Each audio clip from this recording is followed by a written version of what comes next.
They thought breaking her spirit would be easy, one slap, one moment of humiliation in front of the entire school. But what they never expected was that the quiet girl they mocked would rise with a strength that would not only expose every bully, but change 200 lives, including her own. Heartbreak Fire. If you want more stories that hit the heart and shake the soul, subscribe now and don't miss the next twist-filled masterpiece. They said she was weak because she never fought back, because she walked with her head down, because she chose silence over confrontation, but what they didn't know was that silence is not weakness, it's the calm before the storm, and that storm was about to change everything at Crescent High School, a place where popularity was currency and cruelty was entertainment, and standing at the bottom of that social ladder was Aisha, the girl with second-hand shoes, a worn-out backpack, and a heart that still somehow believed in kindness even when the world gave her every reason not to. And it all started on the day she was slapped in front of 200 students during morning assembly, the day her life split into before and after, the day a crowd chose to laugh instead of help, the day a bully named Zara, the queen bee with perfect hair, expensive perfume, and a venomous smile, decided to make Aisha the school's public punchline after a rumor spread that Aisha had scored higher than her in the biology test, a rumor that was true and unbearable for Zara's ego, so she walked up to Aisha in front of everyone, accused her of cheating, and when Aisha softly said she studied, the slap came, loud, sharp, echoing like a gunshot in the courtyard, and the crowd gasped but didn't step in, because bullies never act alone, they act with the support of silence, and for a second Aisha's eyes burned, not from the pain of the slap, but from the realization that not one person believed she deserved respect, but what no one saw, because they were too busy laughing, was the way Aisha's eyes didn't fill with tears, they filled with fuel, the kind of fire that changes destinies, and while everyone walked away thinking she had lost, Aisha walked away thinking, this ends, but not today, and not with words, they want a show. I'll give them a revolution, and that night she didn't cry to her mother like always, didn't hide in her room, instead she wrote, researched, dug up every rule in the school handbook, every legal clause about student safety, every scholarship requirement, every teacher policy, and she built a case, not of revenge, but of truth, because some wars aren't won with fists or insults, they are won with proof and strategy, and while Zara and her clique mocked her online, posting memes, calling her, charity case, little did they know that Aisha was gathering witnesses, screenshots, CCTV footage, and something even more dangerous, the support of someone with real power, the school's new vice principal, Sir Ibrahim, who had once been a bullied student himself and saw his own history replaying in Aisha's eyes, and when he asked her why she didn't defend herself, she said something that froze him, because the fight they want is small, but the change I'm planning is big. Sir Ibrahim realized then that Aisha wasn't just a victim, she was a strategist, and for the first time in months, someone in authority wasn't pitying her, but betting on her, and that small shift of power was the beginning of the storm she promised, because while the bullies thought she would stay quiet, she was actually preparing something bigger than a complaint, she was preparing a public reckoning, and the first step was exposing the truth, not just about the slap, but about everything Zara and her friends had done for years, the stolen lunch money, the faked attendance records,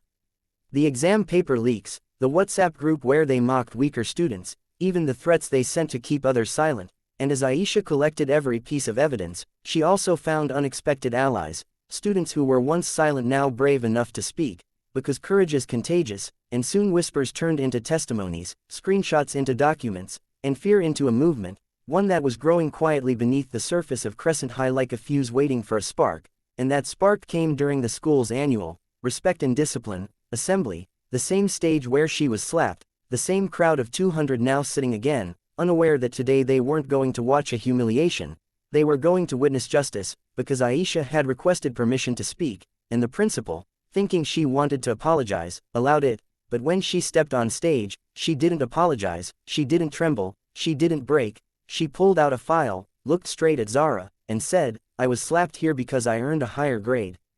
Today I will show you what real strength looks like, and before anyone could react, she plugged in a USB, and the projector lit up with screenshots, videos, voice notes, everything, every proof of bullying, every insult, every threat, every stolen mark sheet, every victim's hidden pain, and the crowd that once laughed at her was now silent, shocked, ashamed, some even crying, and the teachers froze because the truth was no longer deniable, and Zara's face turned pale, because this wasn't a fight she could win with popularity, this was evidence, and right when Zara tried to scream, fake, Sir Ibrahim stood up and said, I verified it all, and the room shifted, the power snapped in half, and the bullies were no longer untouchable, and the principal, forced to act, announced an emergency disciplinary hearing. Suspension notices were handed out on the spot, and for the first time in years the school cheered, not for the popular ones, but for the girl who stood alone and still won. And while some expected Aisha to smile in victory, she didn't, because she wasn't done. Her voice didn't rise in anger, it broke hearts instead,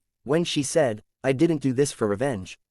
I did this so the next girl won't be slapped, so the next boy won't eat lunch in a bathroom stall, so no one will feel worthless again." And in that moment, 200 students stood up and clapped, not because she was strong, but because she made them feel strong too. And that day didn't just end bullying, it reshaped the school entirely. Rules rewritten, anonymous reporting allowed, counselors hired, and a scholarship introduced in Aisha's name for students who rise after being knocked down. And even after all this, she walked home like always, quiet, humble, carrying the same worn backpack, but this time, with dignity wrapped around her like armor. And when she reached home, her mother, who had always feared Aisha would break, saw her daughter not as a victim, but as a leader, and she cried tears that felt like the world finally letting go of cruelty. But the real twist came months later when Zara, the same girl who slapped Aisha, returned after suspension, not angry, but shattered, abandoned by her friends, rejected by the same crowd that once worshipped her. And for the first time,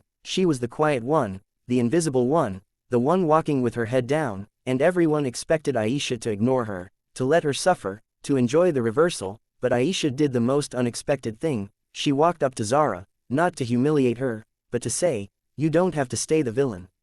You can change. I did all this so everyone could have a second chance, even you." And Zara, who never cried in public, fell apart right there, because forgiveness is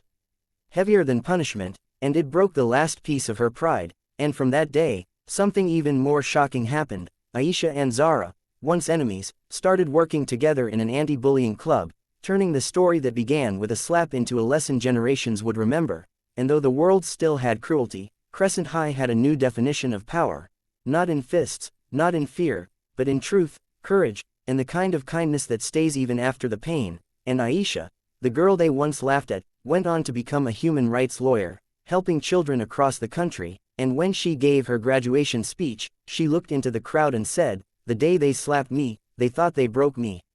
But that was the day I discovered I was unbreakable," and the world realized something unforgettable. The strongest warriors aren't always the loudest, they're the ones who survive the silence, turn it into thunder, and change everything.